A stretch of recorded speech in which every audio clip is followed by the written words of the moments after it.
السلام علیکم ورحمۃ اللہ وبرکاتہ دوستوں، امید کرتا ہوں آپ خیریت سے ہوں گے۔ میں ہوں محمد مقصود قاسمی اور آپ دیکھ رہے ہیں باغ مدینہ یوٹیوب چینل۔ علی گڑھ نگر کوتوالی میں 8 دسمبر جمعے کے روز پاسپورٹ کی انکوائری کے لیے داروغہ کے بلانے پر تھانے جانے والی تقریباً 55 سالہ خاتون عشرت نگار کے سر پر داروغہ منوج شرما کی سرکاری بندوق سے چلی گولی لگ گئی تھی۔ متوفیہ عمرے کے سفر پر جانے والی تھی، اسی لیے پاسپورٹ ویریفیکیشن کے لیے تھانہ گئی تھی، لیکن وہاں داروغہ کی گولی لگنے سے شدید زخمی ہو گئی تھی، جسے فوراً پولیس نے علی گڑھ مسلم یونیورسٹی کے جواہر لال نہرو میڈیکل کالج اسپتال میں علاج کے لیے داخل کروایا تھا، جہاں شدید زخمی خاتون کا علاج چل رہا تھا۔ علاج کے دوران ICU میں گزشتہ دیر رات خاتون کی موت ہو گئی۔ انا للہ و انا الیہ راجعون، جس کی اطلاع علی گڑھ SSP نے بیان جاری کر کے دی ہے۔ خاتون کی موت کی خبر سن کر خاتون کو دیکھنے کے لیے میڈیکل کالج میں زبردست بھیڑ ہو گئی تھی۔ مستقل لوگوں کا آنا جانا جاری رہا تھا۔ جب تک باڈی کو پوسٹ مارٹم کے لیے پوسٹ مارٹم ہاؤس نہیں لے جایا گیا تھا، موقع پر بڑی تعداد میں پولیس کو تعینات کر دیا گیا ہے۔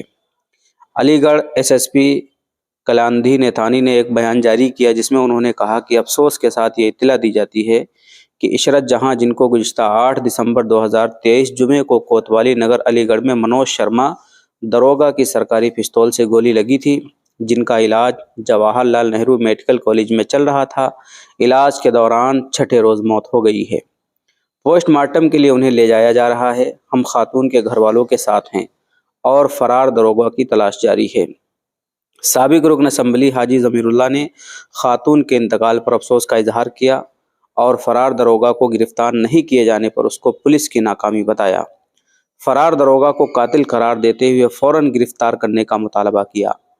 علی گڑھ انتظامیہ اور ریاست اتر پردیش کی حکومت سے سوال کرتے ہوئے انہوں نے مزید کہا ہے کہ پولیس کی وردی میں تعینات اس طرح کے قاتلوں کی تلاش کر کے ان کو گرفتار کیا جائے، ورنہ یہ اسی طرح ٹھوکتے رہیں گے۔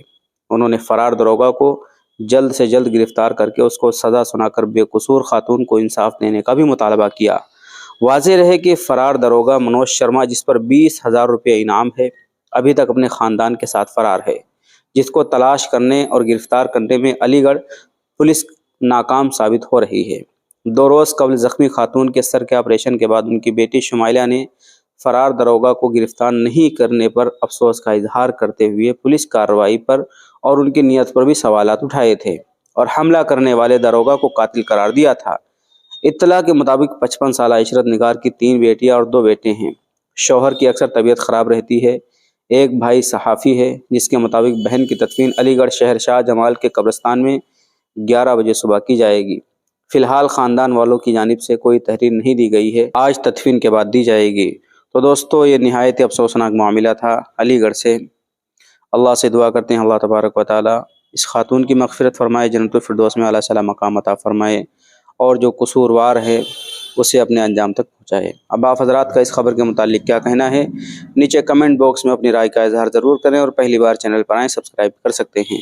چلیے دوستو، پھر ملتے ہیں انشاءاللہ جلدی کسی نئے ویڈیو میں کسی نئے ٹاپک کے ساتھ۔ السلام علیکم ورحمۃ اللہ وبرکاتہ۔